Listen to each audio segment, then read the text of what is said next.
Praise the lord. నీ ఆశ భంగము కానేరదు. సామెతలు 23:18.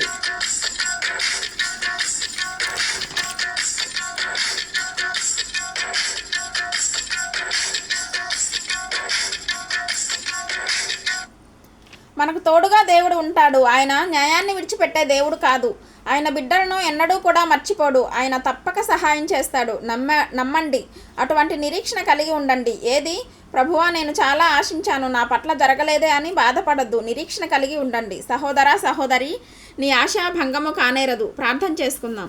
తండ్రి, నీ వాగ్దానం బట్టి నీకు స్తోత్రం. కృపగల మా తండ్రి, దయగల మా ప్రభువా, నీ ప్రజలు ఎవరైతే ఆశ కలిగి ఉన్నారో ఆశగల ప్రాణాన్ని తృప్తిపరుస్తా అన్నావు. నీ ఆశ భంగము కానేరదు అన్నావు. యెహోవా యెడల భయభక్తి గల వారి కోరిక ఆయన తీర్చును అన్నావు అని మీ లేఖనాల్లో వ్రాయబడి ఉంది. భక్తిహీనుడి యొక్క ఆశ భంగమైపోతుంది, కానీ భక్తి గల వారి యొక్క ఆశ భంగము కానేరదు అన్నావు. తండ్రి, ఈ మాటను నమ్మి ప్రార్థిస్తుండగా వీరి హృదయాల్లో ఉన్నటువంటి ఆశ అది భంగం కాకుండా సహాయం దయచేయండి. ఆశగల ప్రాణాన్ని తృప్తిపరుస్తా అన్నావు. యవన కుమారులు, యవన కుమార్తెలు, పెద్దలు, చిన్నలు చదువుల గురించి, ఉద్యోగం గురించి, వ్యాపారం గురించి, వారి ఆత్మీయ ఎదుగుదల కొరకు, వారి కుటుంబస్తుల రక్షణ కొరకు మేలైన విషయాలు ఆశిస్తూ ఉండగా నీ నామ మహిమార్థమైన రాజ్య విస్తరణ కొరకు వారు ఆశించేది వారి ఆశ భంగం కాకుండా అద్భుత కార్యాలు మీరు జరిగించబోతున్నారు నాయన. ఆశ్చర్య కార్యాలు మీరు జరిగించారని నమ్ముతున్నాం. యేసు అధికారం గల నామంలో వేడుకుంటున్నాం మా పరలోకపు తండ్రి.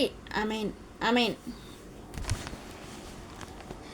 మించిన బలవంతుల చేతి నుండి తప్పించిన యేసుదేవుడా,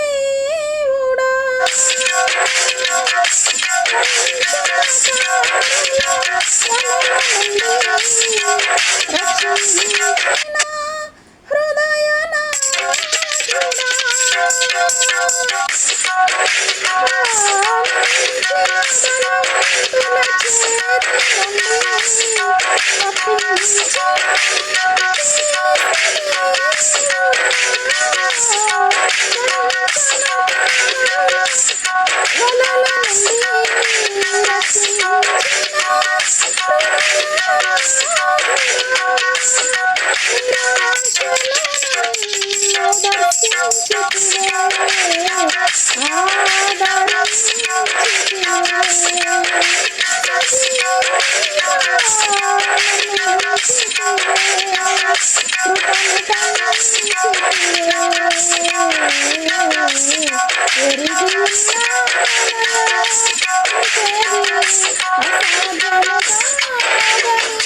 Hallelujah.